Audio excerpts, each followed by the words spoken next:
You know that moment when you're alone, completely alone, and the silence becomes deafening, when every mistake you've ever made comes flooding back like a tsunami of regret. When you look in the mirror and don't recognize the person staring back at you, that's rock bottom talking. And if you're watching this, you've been there. Hell, you might be there right now. But let me tell you something that's going to shake you to your core. That breaking point, that's not your ending. That's your awakening. 2,000 years ago, a slave named Epictetus was beaten, tortured, had his leg permanently damaged. He lost everything except his mind.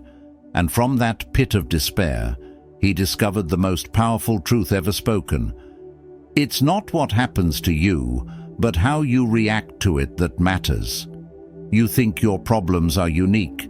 You think you're the first person to feel this lost, this broken, this abandoned by life itself. Brother, sister, you're not special in your suffering, but you can be special in your response to it. Right now, your life is a war zone. You're getting hit from every direction. Bills you can't pay, relationships falling apart, dreams crumbling like sand through your fingers. You're tired of fighting, tired of pretending you're okay, tired of being tired. But here's what separates the survivors from the casualties. The survivors stop trying to control the storm and learn to dance in the rain. Marcus Aurelius, the most powerful man who ever lived, wrote these words while his empire was crumbling around him. The universe is change. Our life is what our thoughts make it. He wasn't sitting in some ivory tower when he wrote this. He was in the trenches, watching everything he built fall apart, and he chose to see it differently. You want to know the real enemy? It's not your circumstances. It's not your past. It's not even your failures. The real enemy is that voice in your head that whispers, "You'll never make it. You're not strong enough. You don't deserve better." That voice is a liar. And today, we're going to silence it forever. If this resonates with something deep in your soul, if you feel that fire starting to burn in your chest, then smash that like button. Drop a comment telling me you're ready to change. Share this with someone who needs to hear it, and subscribe, because we're about to go to war with mediocrity together. Don't you dare skip a single word of what comes next. Your future self is counting on you. Affirmation for comments. Drop this in the comments. I am the master of my fate. Now let's get into it. Number 1. Stop being a victim of your own story. Listen closely, because this is where most people stay trapped forever. You are not what happened to you. You are what you choose to become in spite of what happened to you. Seneca, who lost everything multiple times, his wealth, his power, his freedom, said this: "Every new beginning comes from some other beginning's end." He knew something you're about to learn. Your story isn't over. It's not even close to over. You've been carrying around your past like a backpack full of rocks, haven't you? Every rejection, every betrayal, every time someone told you that you weren't good enough, you packed it up and carried it with you. And now you're wondering why you can't run toward your dreams. Here's the brutal truth. Your past is not your prison unless you hand over the keys. Every day you wake up choosing to be defined by what broke you instead of what's building you, you're volunteering to be a victim. And victims don't create empires. Victims don't inspire others. Victims don't change the world. I'm not minimizing your pain. I'm not saying it doesn't matter. I'm saying it doesn't have to define you. The scar on your heart can become the source of your strength. The rejection can become your redirection. The breakdown can become your breakthrough. But here's where it gets real. You have to choose. Every morning when you wake up, you have a choice. You can choose to be the person things happen to, or you can choose to be the person who happened to things. The Stoics called this the discipline of desire, wanting what you can control and releasing what you can't. You can't control what people did to you. You can't control the cards you were dealt, but you control every single card you play from this moment forward. Stop rehearsing your pain and start practicing your power. Stop giving your energy to stories that drain you and start writing chapters that fuel you. You are not broken. You are not damaged goods. You are a warrior who forgot how to fight. But today you remember. Number 2, embrace the suck. Pain is your teacher. You want to know what separates legends from losers? Legends stop running from pain and start running toward it. Marcus Aurelius wrote, "The impediment to action advances action. What stands in the way becomes the way." This man faced plagues, wars, betrayals, and the weight of an entire empire. And he discovered the secret that will change everything for you. Your biggest obstacles are your biggest opportunities in disguise. Right now, you're in pain, real pain, the kind that makes you want to stay in bed and pretend the world doesn't exist. But let me ask you something. What if that pain isn't trying to destroy you? What if it's trying to forge you? Every muscle grows through resistance. Every diamond forms under pressure. Every masterpiece emerges from chaos. And every legend is born from someone who refused to let their struggles have the final word. You think successful people got there by avoiding hardship? You think they had some secret shortcut you don't know about? Wake up! They got there by embracing the very thing you're trying to escape. They turned their pain into their power, their mess into their message, their test into their testimony. The universe isn't punishing you, it's preparing you. Every setback is setting you up for a comeback.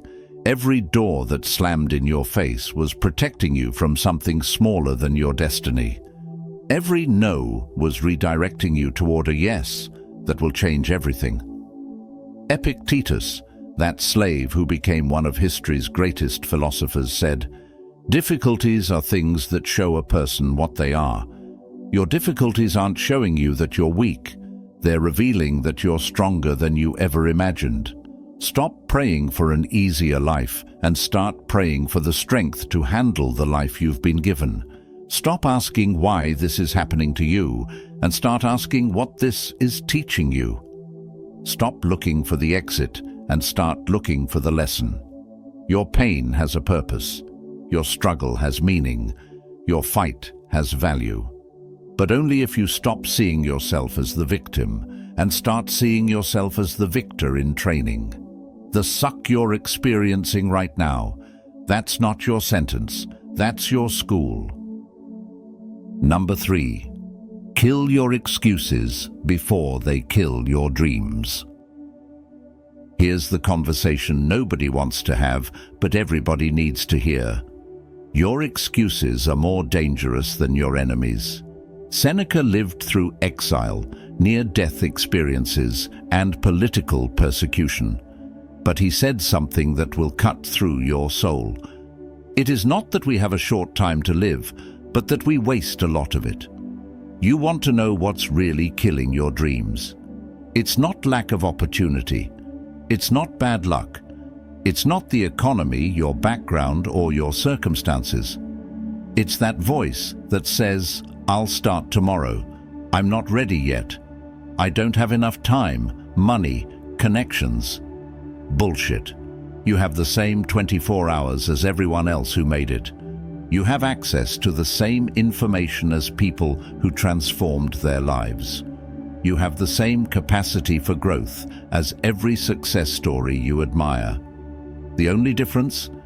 They stopped making excuses and started making moves. Marcus Aurelius ruled an empire while writing philosophy. He didn't wait for the perfect moment, the right circumstances, or when life got easier. He seized the moments he had and made them count. He said, "Confine yourself to the present, not tomorrow, not next week, not when you feel more confident. Right now."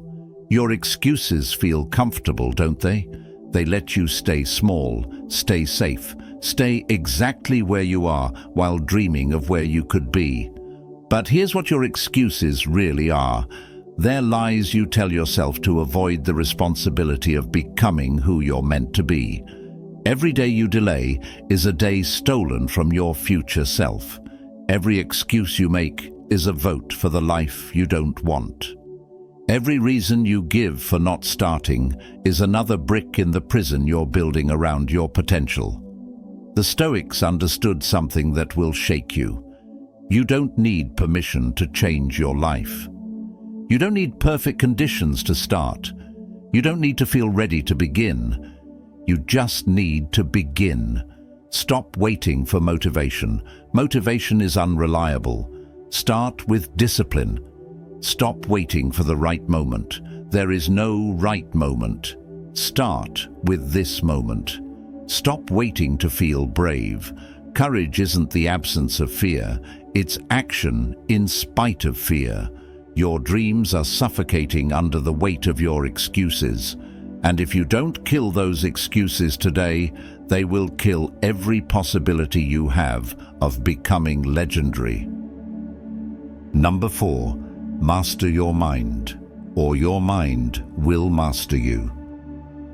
This is where warriors are separated from wannabes.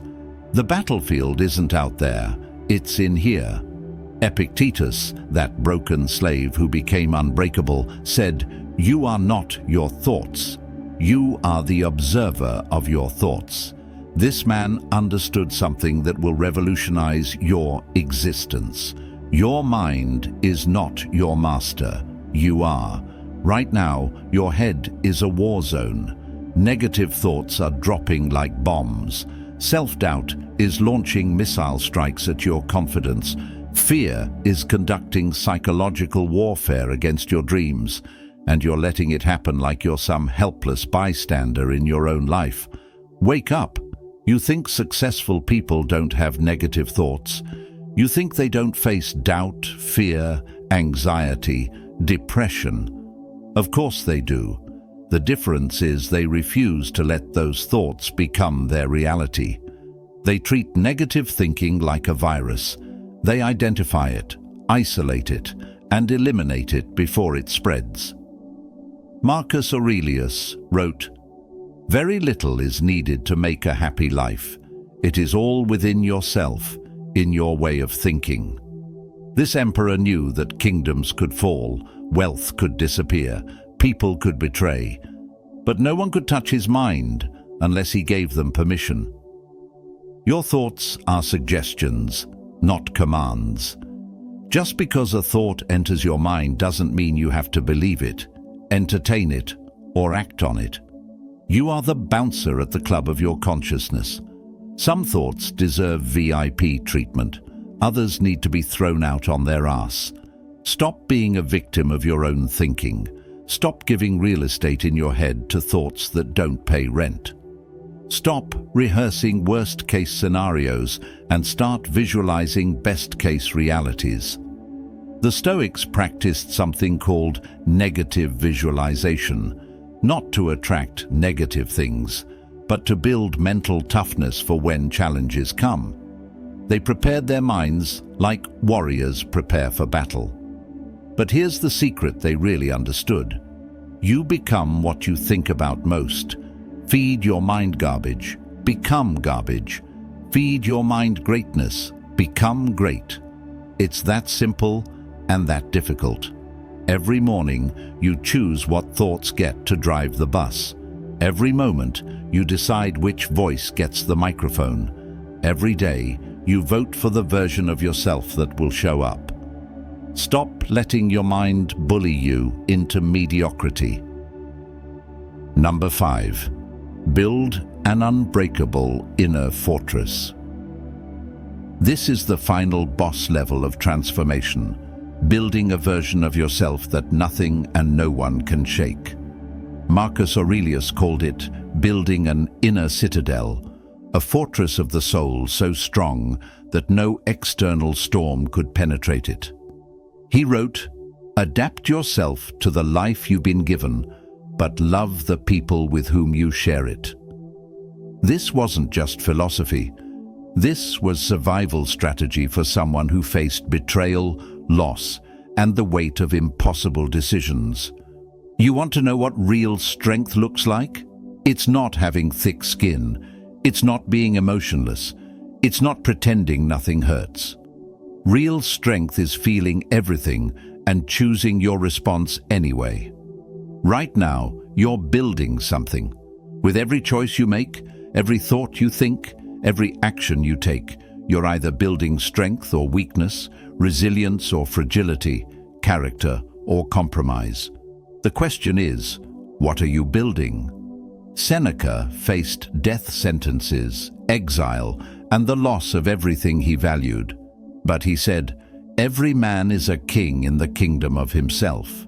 He understood that external circumstances could strip away everything except the one thing that mattered most: his character, his principles, his unshakable sense of self. Your inner fortress isn't built in a day. It's built choice by choice, breath by breath, moment by moment. Every time you choose discipline over comfort, you add a brick. Every time you choose growth over stagnation, you strengthen the walls. Every time you choose courage over fear, you build the gates that keep weakness out and let greatness in. People will try to tear you down. Life will throw curveballs. Circumstances will test your resolve. But when you've built that inner fortress, when you've developed that unshakable core, you become unstoppable. Not because nothing bad happens, but because you become someone who can handle anything that does. The Stoics knew this truth. You cannot control the winds, but you can adjust your sails. You cannot control the storm, but you can control your response to it. Your inner fortress isn't just protection, it's your power plant. It's where you generate the strength to keep going when others quit. It's where you find peace in the chaos and clarity in the confusion. Start building today. Your future self is counting on it. If you've made it this far, you're not the same person who started watching this video. Something has shifted inside you. You feel it, don't you? That fire that was buried under years of doubt and disappointment, it's burning again. The ancient Stoics didn't have self-help books, motivational videos, or life coaches. They had something more powerful, the unshakable conviction that they were responsible for their own lives. And now, so do you. Marcus Aurelius left us with this final truth. Waste no more time arguing what a good person should be. Be one. Stop preparing to live and start living. Stop rehearsing greatness and start performing it. Stop talking about change and become the change. Your old life is over. Your excuses are dead. Your victim story has been rewritten. You are now a student of Stoicism, a warrior of wisdom, a master of your own fate. The empire you're going to build starts with the person you're going to become. And that person starts right now. If this transformed something in you, smash that like button, drop your affirmation in the comments, share this with someone who needs to hear it, and subscribe for more life-changing content. Your journey to Unbreakable starts today.